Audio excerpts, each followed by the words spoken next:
Medical కాలేజీలపై Jaganmohan Reddy YCP batch Paytm guard దుష్ప్రచారం చేస్తా ఉంది. అబద్ధాలతో ప్రజలను తప్పుదో పట్టించే ప్రయత్నం చేస్తున్నారు. ప్రభుత్వం నిర్ణయం తీసుకున్నట్టు పీపీపీ విధానంలో నిర్మాణం వేగవంతంగా పూర్తవుతుంది.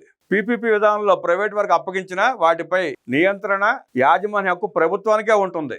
అసలు పీపీపీ అంటే ఏంటో తెలియకుండా, తెలుసుకునే ప్రయత్నం చేయకుండా జగన్మోహన్ రెడ్డి, దండుపాలెం బ్యాచ్, పేటీఎం గార్డులు మాట్లాడే చిల్లర మాటలు, పేటీఎం గార్డు చేసే సోషల్ మీడియాలో దుష్ప్రచారం చేసే ప్రచారాన్ని తిప్పికొట్టారు మంత్రి కందుల దుర్గేష్.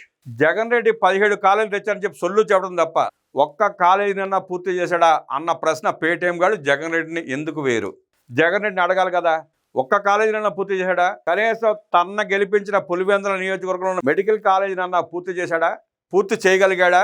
ఆఖరికి 5 ఏళ్ళు ముఖ్యమంత్రిగా పనిచేసి తన నియోజకవర్గంలో నిర్మించిన ప్రభుత్వ పాఠశాలను కూడా పూర్తి చేయలేని దద్దమ్మ జగన్మోహన్ రెడ్డి. పులివెందుల బస్టాండ్ కూడా పూర్తి చేయలేని దద్దమ్మ జగన్మోహన్ రెడ్డి. రోడ్లని గుంతలమయం చేసిన దద్దమ్మ జగన్మోహన్ రెడ్డి.